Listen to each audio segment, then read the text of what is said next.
A fotografia faz parte da vida de todos nós e no mundo cada vez mais visual ocupa um lugar de destaque. Para ilustrar sítios, pessoas e histórias, o jornalismo usa vários elementos de imagem.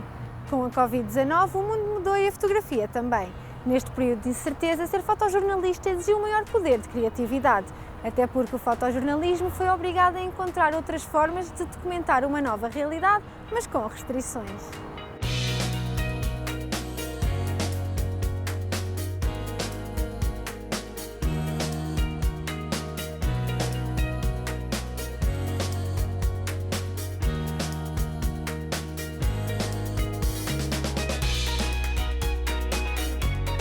A pandemia provocou mudanças para o mercado de trabalho.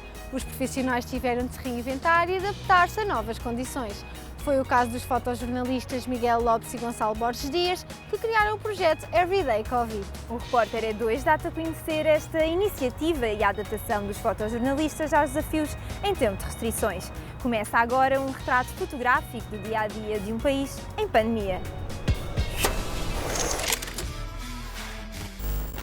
A pandemia da Covid-19 alterou muitas vidas. Muitos trabalhadores ficaram em layoff ou desempregados. Porém, o trabalho dos fotojornalistas não parou. Para retratar Portugal durante uma crise, surgiu o projeto Everyday Covid. Eu começo a fotografar em casa de forma recorrente a documentar a minha mãe. E dessa forma perguntei-me o que é que se passa na vida dos meus amigos todos e dos meus colegas de profissão. Falei com o Miguel e perguntei: o que é que andas a fazer, o que é que tu achas que a AIB anda a fazer, e se começássemos a documentar o que se passa, visto que o mundo inteiro deve andar a fotografar em casa com os seus telefones, vamos tentar mostrar a diferença entre o que nós conseguimos fazer em casa e o que os amadores e as pessoas normais de câmera na mão ou de telefone na mão fazem, não profissionais. O Miguel achou piada a ideia, juntámos-nos a um grupo de WhatsApp que já existia e começámos a trocar ideias, a trocar nomes. Everyday Covid nasce o nome. Começa-se a enviar fotografias de forma massiva. Com a maioria da população em casa, os fotojornalistas continuaram ativos no terreno a documentar e a recolher testemunhos. Nós somos os olhos do que se passa. Enquanto toda a gente estava em casa, nós andámos na rua. Pronto, e acho que, obviamente, somos bombardeados todos os dias pela televisão com notícias e notícias e notícias.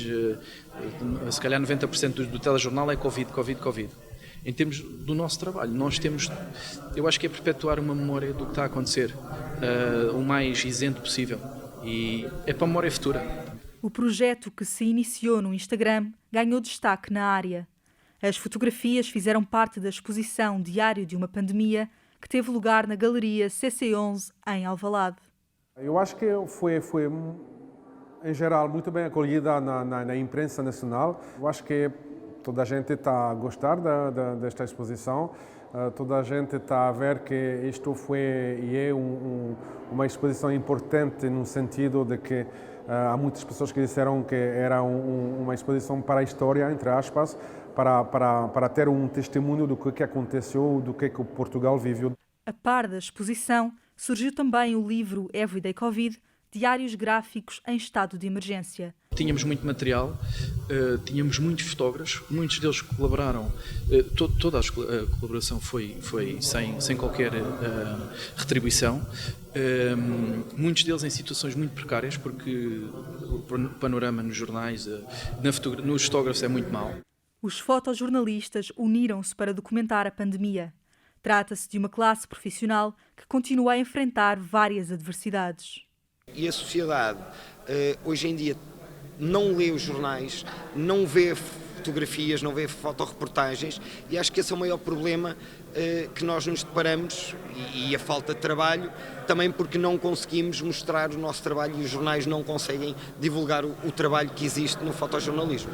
Já sabíamos antes que havia realmente pessoas com grande qualidade profissionais. A pandemia foi uma circunstância interessante de mostrar como todas estas pessoas trabalhavam durante uma crise importante e mostrar também as dificuldades, mostrar também que, pronto, mesmo que não seja fácil, nós estamos sempre lá, estamos sempre a trabalhar, que seja em tempos normais, que seja durante uma guerra, que seja durante uma pandemia, que seja durante uma catástrofe.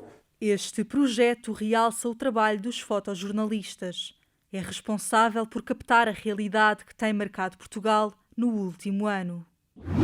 No Panorâmica de hoje vamos estar à conversa com Rui Coutinho, jornalista freelancer e professor na Escola Superior de Comunicação Social.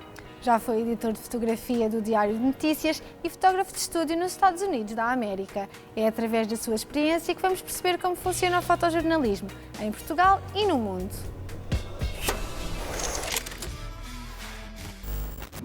É professor na Escola Superior de Comunicação Social há cerca de 15 anos. Já foi editor de fotografia no Diário de Notícias e fotógrafo de estúdio nos Estados Unidos da América. Neste momento, além das atividades letivas, é também fotojornalista freelancer. Neste Panorâmica vamos estar à conversa com Rui Coutinho. Muito obrigada, Rui, por ter aceitado o nosso convite. Muito gosto. Diga-me, o que é ser fotojornalista? Ser fotojornalista é essencialmente ser jornalista. Depois, a utilização que se faz, ou a via que se escolhe, se é escrita, se é através da imagem, pode ser imagem em movimento, ou pode ser a imagem fotográfica, mas essencialmente é alguém que escolhe comunicar usando os ditames da profissão de jornalista ou da atividade jornalística. Qual é o lugar do fotojornalismo nos mídias portugueses? O fotojornalismo em Portugal está à semelhança de alguns outros países, não é igual, certamente não será igual em todos. Obviamente que nunca atingi uma paridade com o jornalismo de escrita. Quando o fotojornalismo começa, já o jornalismo tem 300 anos. Não podemos ignorar essa parte.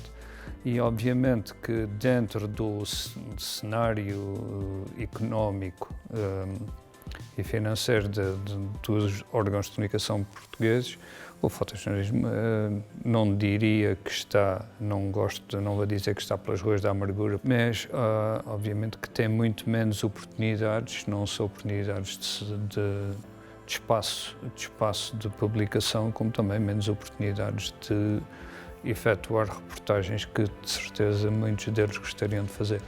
Como começou a sua carreira em fotojornalismo? A minha carreira começou como jornalista de escrita.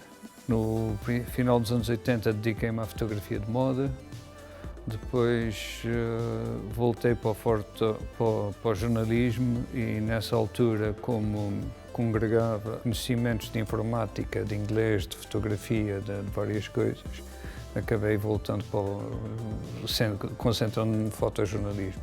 Enquanto fotojornalista, qual foi o trabalho mais intenso que já fez? Um bocado complicado eleger. Há reportagens que me ficaram certamente que foram marcantes.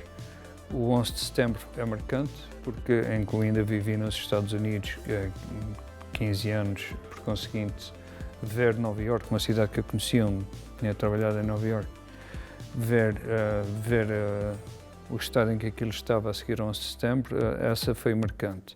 Reportagens que fiz em Angola ainda durante a Guerra Civil, certamente que foram marcantes para mim. Há uma reportagem que para mim também foi... estou a falar daquelas que fiz fora de Portugal em contextos muito estranhos. Eu, por exemplo, a reportagem que fiz sobre o ébola no Uganda, no território que na altura era do LRA, do Lord's Revolutionary Army, em zona de guerra civil, certamente que ver o que vi, testemunhar o que testemunhei e que fotografei, certamente que foram marcantes. Outras foram muito interessantes, muito divertidas, algumas muito agradáveis, outras nem por isso. O papel de um jornalista é cobrir diferentes coisas, todo o género de coisas. E há outras que recordo com saudade, mas que não foram tão marcantes. Quais são os desafios que um fotojornalista freelancer enfrenta em Portugal? Primeiro que tudo, é a escassez de trabalho. O segundo será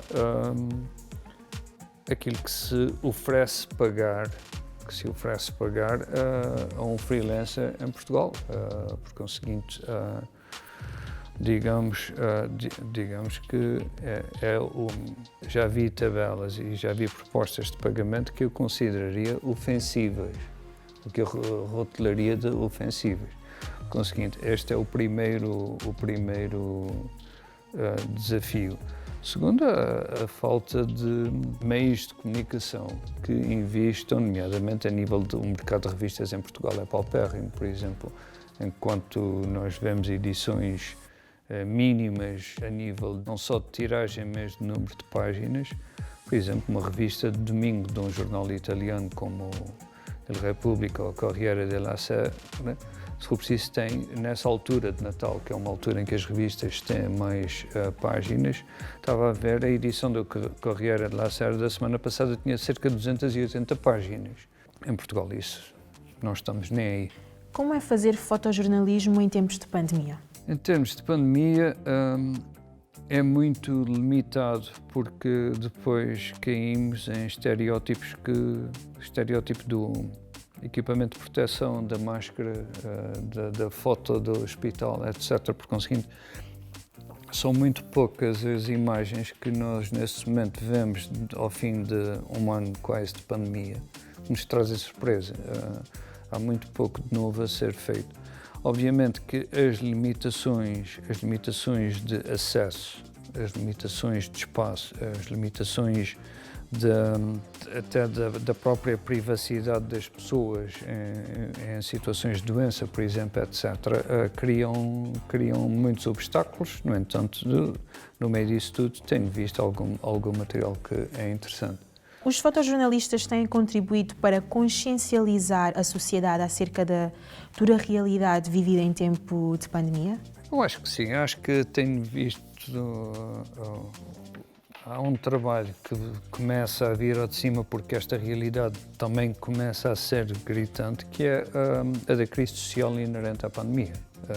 A pandemia, no seu lado mais básico, por conseguinte, as imagens de confinamento, as imagens do internamento, dos cuidados, dos funerais, etc., digamos que há aqui uma panóplia que já leva quase um ano a ser vista, ou já leva uns quantos meses a ser vista. No outro lado, no reverso da medalha, em que temos as pessoas, não se sucede tanto em Portugal, não é uma realidade muito próxima da nossa, mas, por exemplo, as pessoas a perderem a casa, as pessoas a não terem com que comer, as pessoas a não terem acesso a cuidados médicos, não é, mais uma vez, o caso português, mas que é noutros casos, onde há sistemas de saúde que não são socializados. Obviamente que vai trazer ao de cima outra gama de imagens do que aquelas que temos visto. Robert Capa disse que se uma fotografia não está suficientemente boa é porque não se está demasiado perto. O que é que isto quer dizer? Assim, este é uma chave, um chavão que o Robert Capa gerou, que é utilizada ad nauseam para muita coisa.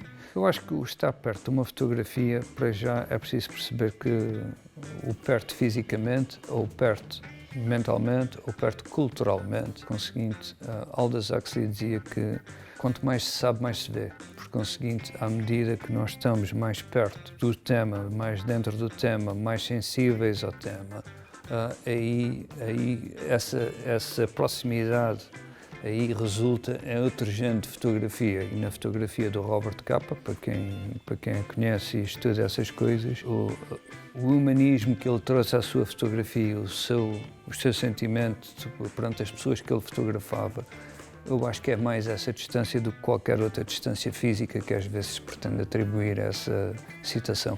Como é que se ensina o que é ser fotojornalista a alguém? Vamos repartir a coisa em dois planos. Um é ensinar a parte de técnica fotográfica. Esta parte relativamente fácil hoje em dia, então, com os automatismos das máquinas fotográficas digamos, é muito fácil. O difícil é que uma pessoa encontre em si a curiosidade, a sensibilidade e a humanidade para ir à procura de coisas que depois possa traduzir e se possa expressar através dessa técnica fotográfica que é relativamente fácil de aprender. Muito obrigada por nos ter cedido esta entrevista. Muito obrigada. Gosto. Chegou a hora de conhecer o trabalho de uma antiga aluna da Licenciatura de Jornalismo da Escola Superior de Comunicação Social. Inês Costa Monteiro descobriu desde cedo a paixão pela fotografia. Hoje é fotógrafa freelancer e dá-nos a conhecer o seu dia-a-dia e o que é preciso para trabalhar nesta área.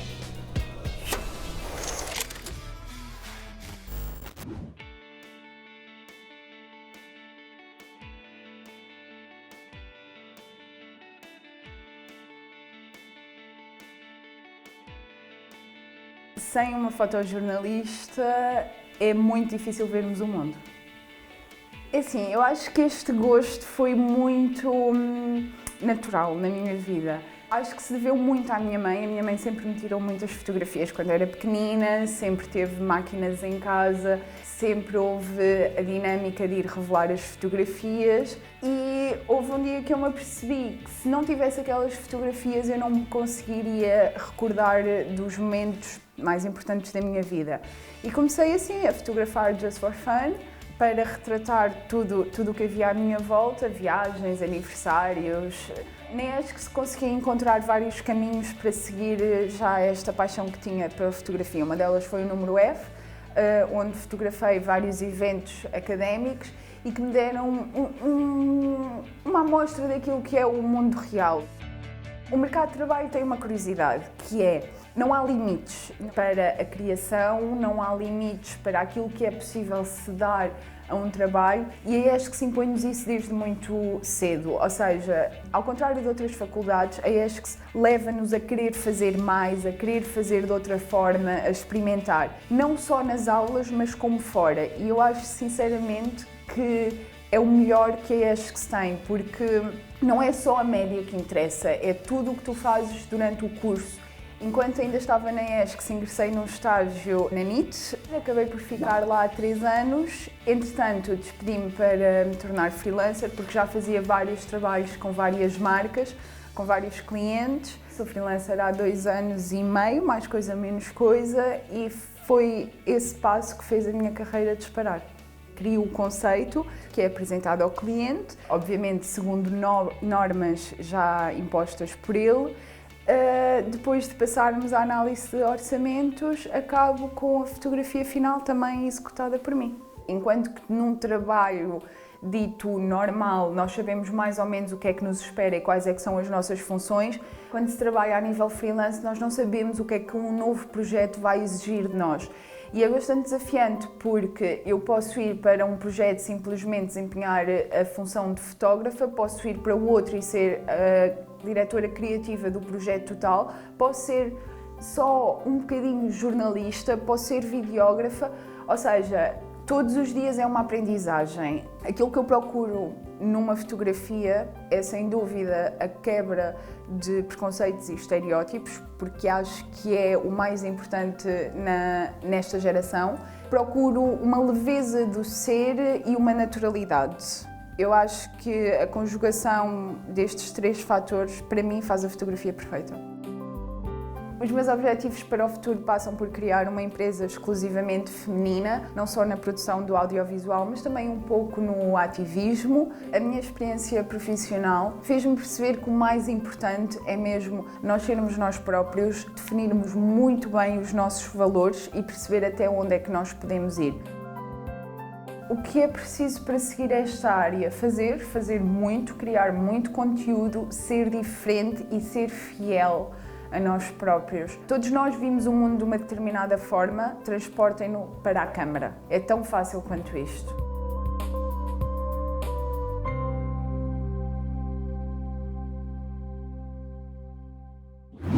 A preparação de uma reportagem tem várias fases, desde o processo de idealização e trabalho de campo à edição.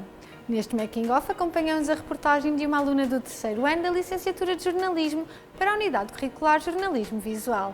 Fica a conhecer todos os passos para a construção de uma reportagem.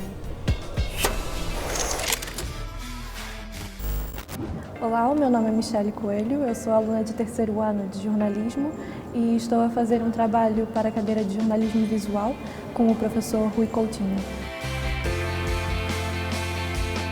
O trabalho que eu estou a fazer é uma reportagem de fotojornalismo e é sobre música urbana. Tenho tentado conhecer um pouco dos artistas que tocam na Baixa Chiado, ali por perto dos restauradores, naquela região que também é mais turística. Andando por Lisboa, tu consegues conhecer diferentes tipos de músicas, diferentes artistas e eu acho super engraçado que consigas ter uma cantora de ópera numa ponta da rua e depois um senhor a tocar jazz do outro lado e depois tens uma tuna a atuar, quase como se tivesse uma banda sonora para a cidade o tempo inteiro. Depois que eu escolhi o tema, eu fiz um mapa mental, porque eu comecei a perceber que haviam vários lados para a história. Então, eu desenhei mais ou menos o que eu queria contar. E foi mais ou menos na altura do Natal que eu comecei a fotografar. Vários dias a fotografar, a gravar vídeos. Depois eu marquei entrevistas por telefone e com essas entrevistas transcritas consegui retirar a parte em texto que vai acompanhar as fotografias. Decidi entrevistar uma cantora de ópera. Essa senhora, ela veio da Ucrânia e canta em frente ao café a brasileira junto do marido, que é português. E ela o ensinou a cantar ópera e os dois agora atuam maravilhosamente. É daquelas coisas que é impossível não se emocionar ao ouvir, mesmo que não goste de ópera, mesmo que não tenha contato com essa forma de arte, é impossível não se emocionar por ouvir.